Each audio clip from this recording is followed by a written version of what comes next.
13 ოქტომბერს დემოკრატიული მოძრაობის საპრეზიდენტო კანდიდატმა ნინო ბურჯანაძემ საგამოფენო ცენტრ ექსპო ჯორჯიაში პრესკონფერენცია გამართა, რათა მისი მხრიდან წინასაარჩევნო დარდარჩეს კითხვები უპასუხოთ. შეხვედრაზე მიწვეულნი იყვნენ როგორც ცენტრალური, ასევე რეგიონალური მედია. კანდიდატმა მის სასალმებელ სიტყვაში განსაკუთრებული მადლობა დასწრებისათვის რეგიონალურ მედიას გადაუხადა. მოგესალმებით, პატივისცემულო ჟურნალისტებო. ძალიან სასიამოვნოა ასეთი დიდი რაოდენობით ჟურნალისტების ხილვა. მინდა დიდი მადლობა გადაგიხადოთ ყველას აქ მობრძანებისათვის.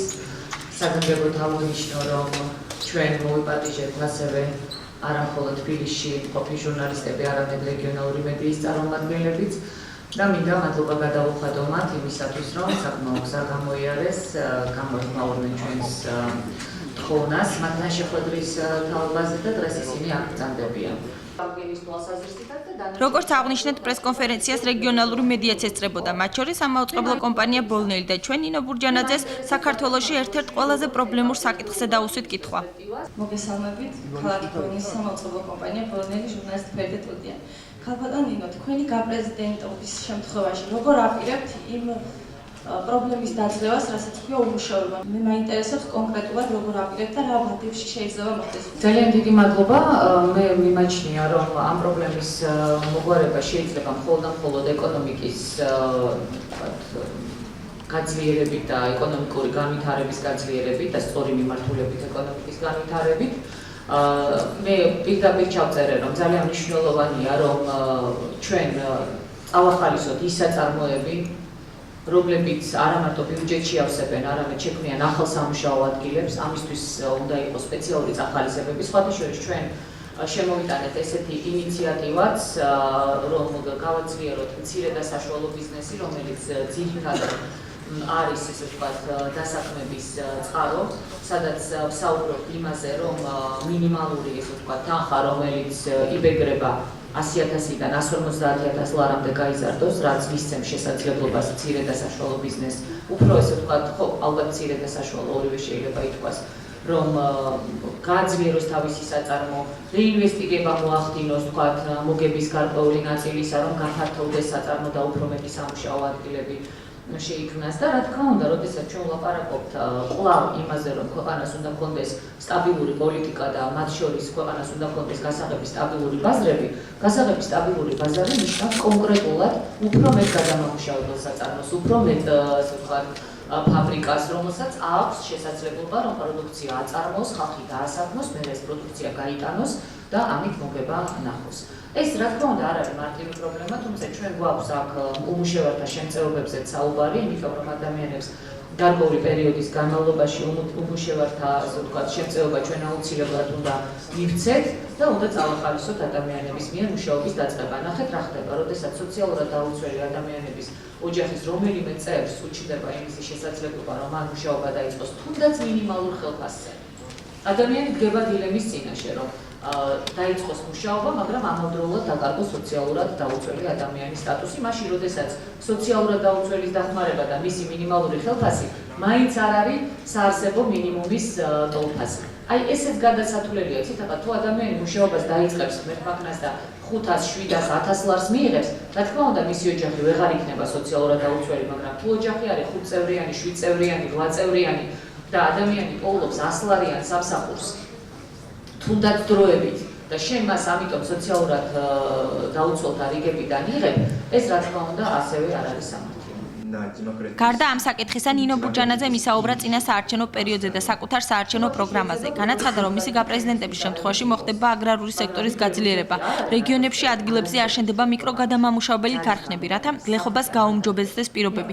მან პოლიტიკური შეფასებებიც გააკეთა და აღნიშნა, რომ ქვეყნისათვის დიდი მნიშვნელობა აქვს თუ როგორ ჩატარდება 2013 წლის საპრეზიდენტო არჩევნები და ვინ იქნება არჩეული მომავალ პრეზიდენტად, რადგან ქვეყანა მძიმე ვითარებაშია, როგორც საგარეო, ისე საშინაო პოლიტიკური თვალსაზრისით. და აქვე განაცხადა, რომ თითოეული ხმისათვის ბოლომდე იბრძოლებს, ხოლო თუ დარწმუნდება, რომ არჩევნები სამართლიან და თავისუფალ გარემოში ჩატარდა, ხალხის არჩევანს პატივს სცემს.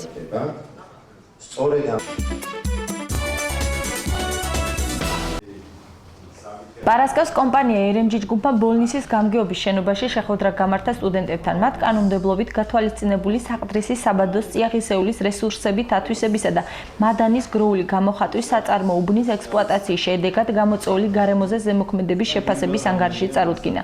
აღინიშნა, რომ ნებისმიერი საბადო გარემოზე ახდენს ზემოქმედებას, თუმცა აღნიშნული საწარმო ეკონომიკას განავითარებს რეგიონში. ზემოქმედება არ გამოიწვევს რაიმე შეუცვლელ პროცესებს, რომელიც შეიძლება ვერ გამოსწორდეს საქმიანობის დამთავრების შემდეგ. ეს ეხება როგორც ტერიტორიას, так ისე წყლის დაბეჭდილებას პროცესში. ამ თვითონ ტერიტორიაზე სადაც უნდა აშენდეს ნებისმიერ დროს.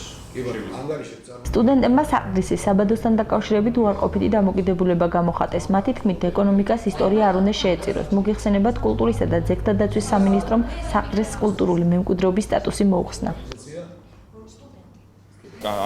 ამათიდან გამომდინარე სახელმწიფო საერთოდ არის მორყეული, შერყეული, არ არსებობს არანაირი მექანიზმები ამ კულტურული მემკვიდრეობის დაცვის შედეგად, გამოდის ის, რომ ნებისმიერი გადაწყვეტილება, რომელიც თვითონ აღნიშნეს სუბიექტურ კვლევაზეა დაფუძნებული, მივდივართ იქამდე, რომ თუ არეულია სახელმწიფო, ეს კვლევებიც ჩატარდება ისევე არეულად, როგორც სახელმწიფო. იმიტომ რომ ის მექანიზმები თუ არ მუშაობს, ესენი ვერ ითვალისწინებენ იმ მექანიზმებს, რომელიც არ არსებობს, აქედან გამომდინარე, ის ძეგლები, რომლებიც დაზიანდება, ეს სახელმწიფოს გაუმართავობის ბრალი იქნება ამას პლუს ის, რომ სახელმწიფოს გაუმართავობის გამო ეს კომპანია ვერ განახორციელებს კომპეტენტურ კვლევას იქ, აქედან საბოლოო ჯამში გამოდის მივდივართ იქამდე, რომ ის ძეგლები ისე განადგურდება, რომ ჩვენ კომპეტენტური და ნორმალური ჩამოყალიბებული დოკუმენტები არ დაგვრჩება საერთოდ. საკმაოდ ძნელი გასაგებია, იმიტომ რომ შეკითხვები ვთქვათ, რაც ეხებოდა ამ საყდრისის ისტორიულ ობიექტს, მადანურ ისტორიულ ობიექტს.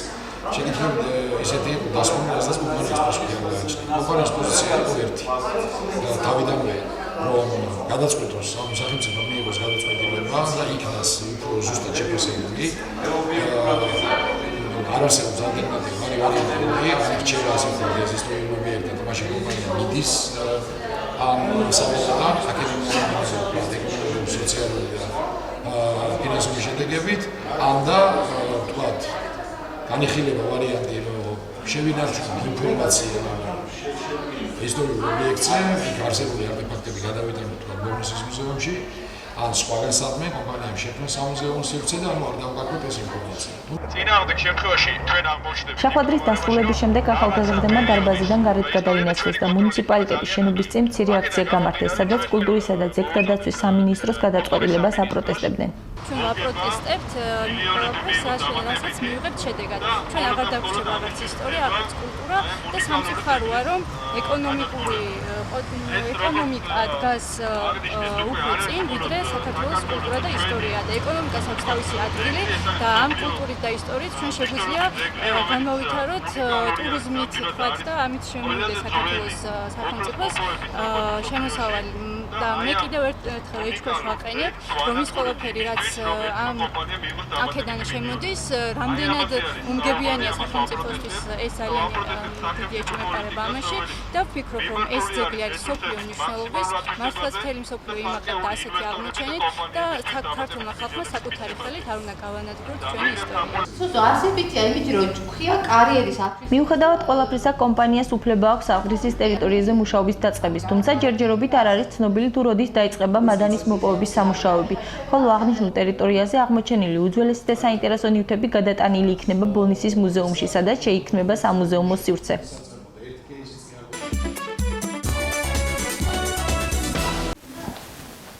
27 ოქტომბერს საქართველოს რიგით მეოთხე პრეზიდენტს აირჩევს. ბოლნისის მუნიციპალიტეტში 59700 ამომრჩეველია და 62 საარჩევნო უბანია. როგორც ადგილობრივ CSKO-ში აცხადებენ, 2013 წლის საპრეზიდენტო არჩევნებისათვის ტექნიკურად მზად არიან, ამომრჩეველთა მოსაწვევი ბარათები დარიგებულია. განსხვავებით წინა არჩევნებისგან ამ არჩევნებზე მოსაწვევი ბარათები, ამომრჩეველთა ბარათები დარიგდა ძალიან ადრე. ერთი თვით ადრე დარიგდა არჩევნებამდე. იმის გამო რომ თუ შენ ოჯახის წევრს მოუვა ამომრჩევლის ბარათი, ეს ადამიანი უკვე გარდაცვლილი ან სხვაგან ცხოვრობს, ან ადამიანი ცხოვრობს აქ და არ მოვიდა ბარათი, ეს იყო იმისთვის მიმანიშნებელი, რომ მისულიყო უბანზე ესეთი გაორებები, თქვა თუ ვინმე გარდაცვლილიყო ამოგვეღო, თუ ვინმე ახალ დარეგისტრებულიყო ქალაქში და უნდა დახმის მიცემა, ისინი ჩავდოსო. ამ ხრივ ძალიან წინ წავედით. გასულ არჩევნებში ამ პერიოდში ამდენს არ დადიოდნენ დამკვირვებლები. ესეთ არიან უცხოელები, არიან ქართველებიც. ეუთოს დამკვირვებლო მისია, რომელიც თითქმის კვირა არ გავა რომ არ მოვიდეს და არ ვილაპარაკოთ საკითხებზე რაღაცებს განვიხილოთ. როგორც წინასწარ არის ცნობილი, 2013 წლის 27 ოქტომბრის საპრეზიდენტო არჩევნებს დამკვირვებელთა დიდი რაოდენობა ეყოლება, ხოლო ეუთოს წარმომადგენლები წინა საარჩევნო პროცესს ბოლნისში უკვე ადევნებენ თვალს.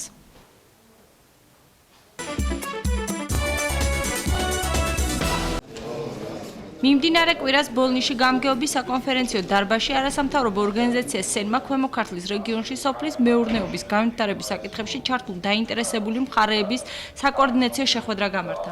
ეს არის პირველი საკოორდინაციო შეხვედრა, სადაც საერთაშორისო ორგანიზაციები, დონორი ორგანიზაციები და ის ორგანიზაციები, რომლებიც სოფლის მეურნეობით არიან, ასე ვთქვათ, დაკავებული წარმოადგენენ თავის პროგრამებს და პროექტებს ბოლნისის მუნიციპალიტეტში და დღეს გვყავს დაახლოებით 7 ორგანიზაცია, ასეთი საერთაშორისო ორგანიზაცია, რომელსაც საკმაოდ მასშტაბური პროექტები და პროგრამები აქვს, რამდენიმე მილიონი, ათეული მილიონი შეგვიძლია ასე ვთქვათ ევროც იხარჯება, ასე ვთქვათ, ამ პროგრამების განხორციელებისთვის. ძალიან მნიშვნელოვანია, რომ ის მიზნები, რაც ამ პროექტებს გააჩნიათ, ის აქტივები, რომელსაც წინ ახორციელებენ,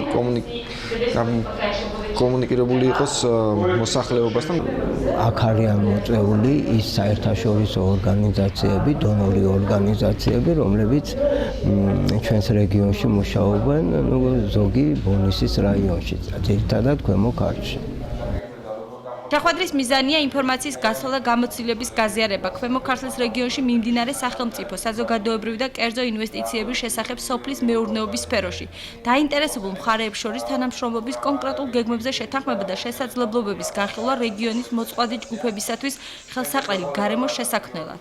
ასეთი პრეზენტაციები კარგი არის იმ შემთხვევაში, რომ ფერმერების განვითარებასთან დაკავშირებით ეს იყო ინიციატივი ჩემიც, ასევე თვითონ არასამთავრობო ორგანიზაციების, ვინც წარმომადგენლები არიან, რომ ფერმერები განვითარდნენ და მეათოდენ ეს თუ არსებობს რამე გრანტის სახით სოფლის მეურნეობის განვითარების მიმართებაში, ან თუ არის იაფი კრედიტები ბანკებიდან, რომ დახმარება გაუწიონ და ან მიმართულება მისცენ, თუ როგორ შეიძლება თქვა იაფი კრედიტების აღება და როგორ უნდა აწარმოონ პროდუქციები, ძირითადად სოფლის მეურნეობის განვითარების მიზნით.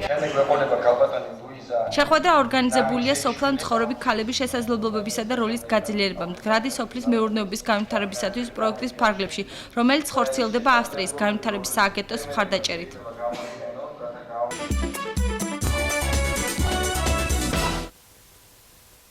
საჯარო სკოლებში დამამთავრებელ კლასელებისათვის საბუნებისმეტყველო საგნებში ეგრეთ წოდებული კატის, ანუ ატესტატის მისაღები გამოცდები დასრულდა. ტესტირება 4 საგანში ჩატარდა: ქიმია, ფიზიკა, ბიოლოგიასა და გეოგრაფიაში. საბუნებისმეტყველო საგნებში ზოგადი განათლების ატესტატის მისაღები გამოცდები ჩატარდა. პირველი საფეხური მოიცავს საბუნებისმეტყველო საგნებს, ეს არის გეოგრაფია, ქიმია, ბიოლოგია და ფიზიკა. ანუ მოსწავლეები შესაბამისად უკვე მე-11 კლასურისაც ამთავრებენ ამ საგნების სწავლებას. და რა თქმა უნდა შესაბამისად სამინისტრომაც ასე გადაწყვეტა, რომ ამჯობინა, რომ გამოცდებით დამთავრდეს ამ საგნების სწავლება და უკვე მე-12 კლასში ფაქტიურად ესენი სწავლობენ ძირითად საგნებს. რაც შეეხება იმ 4 საგანს, უკვე მეორე ეტაპის 4 საგანი ძირითადი საგნების გამოცდები ჩატარდება მაისის ალბათ 19-20 რიცხვიდან. აღნიშნული გამოცდები მიზნად ისახავს ახალგაზრდებში ცოდნის გამყარებას და საკუთარი შესაძლებლობების გამომჟღავნებას. ტესტზე სამუშაოდ თითო საგნისათვის მოსწავლეებს 1 საათი ჰქონდათ განკუთვნილი. ბარიერი შეადგენს 5.5 ქულას.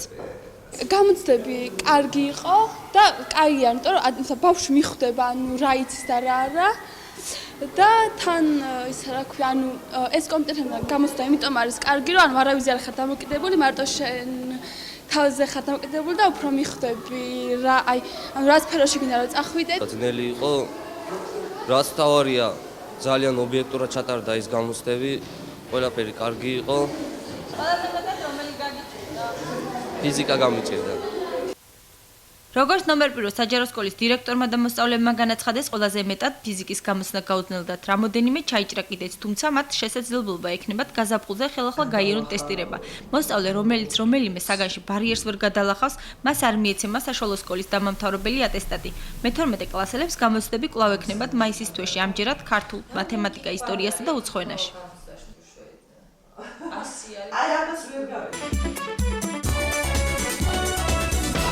ყოველთვის მოითხოვს და ბოლნისის მთავარი ბიბლიოთეკის მცირე დარბაზში თბილისის ახალგაზრდა მწერალთა გაერთიანებამ ლიტერატურული ღონისძიება მეტაფორა გამართა.